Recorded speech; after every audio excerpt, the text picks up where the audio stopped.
اس کو انہوں نے بھانپا ہے، اور پاکستان نے جس طرح ایران کو قائل کرنے کی کوشش کی ہے اور سعودی عرب نے جس طرح امریکہ کو قائل کرنے کی کوشش کی ہے، تو یوں لگتا ہے کہ اس کا اثر ہوا ہے، اور سعودی دانشمندی اور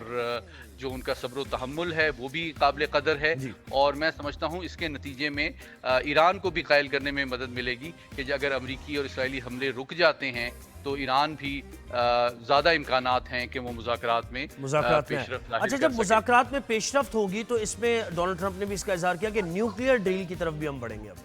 نیوکلیئر ایسٹ جو ہیں اس سے متعلق بھی ایران کو کچھ نہ کچھ ظاہر بتانا پڑے گا، ہمیں کانفیڈنس میں لینا پڑے گا یا رول بیک کرنا پڑے گا، جو کچھ بھی ہے، اور اس کے ساتھ ساتھ اسٹریٹ آف ہارمز بھی۔ تو دوبارہ گھوم کے صورتحال ابھی 1 ڈیڑھ مہینے کے بعد پھر نیوکلیئر کی طرف آ گئی اور وہی پیوٹل پوائنٹ تھا۔ دیکھیے، میں سمجھتا ہوں کہ جو اس وقت دیرپا امن کا مشرق وسطیٰ میں قیام ہے، یہ چاروں معاملات سے بیک وقت ہمہ جہت انداز میں جڑا ہوا ہے۔ اس میں دیرپا امریکہ اور اسرائیل کی جانب سے ایران کے خلاف جنگ بندی کی گارنٹی بھی شامل ہے، اس میں جو آبنائے ہرمز ہے اس میں جو پرامن تجارتی جو آمد و رفت ہے اس کا جاری رہنا بھی ثابت ہے، اس میں ایران کے ایٹمی یہ کمٹمنٹ کہ وہ ایٹمی ہتھیار نہیں بنائے گا وہ بھی شامل ہے، اس میں لبنان میں دیرپا جنگ بندی بھی شامل ہے، اور کسی حد تک شاید جو مالی اثاثے ایران کے منجمد ہیں اس پہ نظر ثانی بھی شامل ہے۔ تو میں سمجھتا ہوں سب سے امپورٹنٹ جو کامیابی جو ہے وہ یہ ہے، اور پر امید جو بات میں دیکھ رہا ہوں وہ یہ ہے کہ دوبارہ سے مذاکرات کا سلسلہ شروع ہو رہا ہے، اور دیرپا جنگ بندی کی خواہش جو ہے اس کا اظہار کیا جا رہا ہے، اور یہ اور جنگ بندی پہ زور دیا جا رہا ہے۔ لیکن جو باقی پیچیدہ ممالک ہیں، میں توقع کرتا ہوں کہ بتدریج ان میں بھی پیش رفت سامنے آئے گی، لیکن ان کے دیرپا اور فیصلہ کن حل میں وقت لگ سکتا ہے۔ اور یہ جو حماس اور حزب اللہ کا معاملہ ہے، اس کو جس طریقے سے ٹیکل کر رہا ہے یو ایس، اور تھوڑا سا دونوں کو ذرا ڈسٹنس کرنے کی کوشش کی جا رہی ہے کہ حزب اللہ کے معاملات الگ طریقے سے دیکھے جا رہے ہیں، حماس کو پھر بھی کانفیڈنس میں لے کے کہا جا رہا ہے کہ بھائی آپ ہتھیار اگر پھینک دیں تو آپ پھر غزہ سے بھی نکل جائے گی اسرائیلی فورسز، پھر ایک مینجمنٹ سنبھالے گی ٹیکنوکریٹ گورنمنٹ۔ تو اس حکمت عملی کو کیسے دیکھ رہے ہیں آپ؟ دیکھیے، مطلب یہ خوشائند بات ہے کہ جو غزہ ہے وہاں بھی دیرپا امن کی کوششیں جاری ہیں، اور آپ نے دیکھا پاکستان، سعودی عرب نے بھی ان کوششوں کو سراہا ہے اور ان کی تائید کی ہے۔ تو بنیادی بات یہ ہے کہ دیکھیں، تشدد کے ذریعے سے آزادی اور خود مختاری اور انسانی حقوق کی ابھی تک جو ہے وہ ضمانت دی نہیں جا سکی ہے، لیکن تشدد اگر چاہے وہ اسرائیل کی جانب سے ہو چاہے کسی اور کی جانب سے ہو، اس میں کمی آتی ہے، اور مذاکرات کے ذریعے تمام مسائل کو حل کیا جاتا ہے، چاہے وہ مسئلہ فلسطین ہو چاہے غزہ ہو، تو میں اس کو ایک مثبت پیش رفت سمجھتا ہوں۔ لیکن یہ پیچیدہ معاملات ہیں، اور توقع یہ ہے کہ اگر یہ مذاکراتی عمل جاری رہا اور امن جو ہے وہ دیرپا انداز میں قائم رہا، تو بتدریج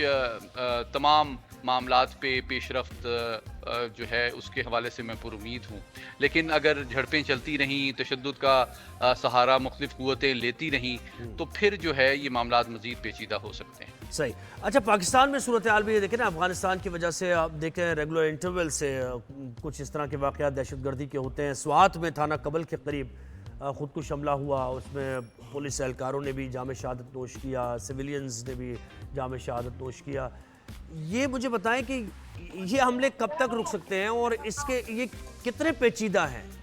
اس کے خلاف کارروائیاں، ان کے سلیپر سیلز کو ختم کرنا، ان کے نیٹ ورک کو انرتھ کرنا، ختم کرنا، عزم کا اظہار کیا جا رہا ہے، لیکن کہاں ایکپس کہاں پر ہیں؟ دیکھیے، میں سمجھتا ہوں کہ جو سب سے بڑی دو رکاوٹیں جو ہیں دیرپا امن میں اور دہشت گردی کے فیصلہ کن خاتمے میں، ایک تو افغان سرزمین سے بدستور اور مسلسل جو ہے جو دہشت گرد تنظیموں کی سرپرستی ہے، وہ ایک بہت بڑا ایک حقیقت ہے جس کا اعتراف امریکہ، ایران، چین، روس اور دیگر عالمی برادری، اقوام متحدہ بھی کرتا ہے، کیونکہ یہ ان کی بدقسمتی سے ایک کوتاہ نظری پر مبنی پالیسی ہے کہ انہوں نے ایک ذمہ دار ریاست کے بجائے اپنے ملک کے عوام کے مسائل حل کرنے کے بجائے عالمی اور علاقائی دہشت گرد تنظیموں کی سرپرستی جو ہے اس کو اپنا خارجہ اور دفاعی پالیسی کا محور بنایا ہوا ہے. دوسری جانب میں سمجھتا ہوں کہ جو ہمارے ملک کے اندر بھی جو ایسے گروہ ہیں جن کا تانا بانا جو ہے اسمگلنگ کے ساتھ، بلیک اکانومی کے ساتھ اور مختلف ملک دشمن عناصر سے ملتا ہے، اور بھارت بھی اب مارکہ حق کے بعد اب ان کی سرپرستی کو ہوا دے رہا ہے، تو یہ وہ دو حقائق ہیں جس کو ہمیں ڈیل کرنا، سمجھنا ہماری عوام کو بھی بہت ضروری ہے. دیکھیں جس طرح آزاد کشمیر کو ڈیسٹیبلائز کرنے کی کوشش کی جا رہی ہے، کل آپ نے دیکھا کہ ایون میر وائس عمر فاروق نے ایک بڑا تاریخی بیان دوسرے راؤنڈ آف الیکشن سے پہلے دیا کہ کشمیری جو ہیں ان کو ووٹ کے حق سے محروم نہیں کیا جا سکتا. تو یہ بڑا اہم اور بروقت بیان ہے کہ کشمیری چاہے اس پار کے ہوں یا اس پار کے ہوں، ووٹ کا حق جو ہے یقینی طور پہ جو ہے اس کی ضمانت دینا ضروری ہے. تو اگر کوئی بالکل ابو جعفر رابطہ منقطع ہوا. بہت شکریہ سید مولوی صاحب، آپ نے وقت دیا ہمیں.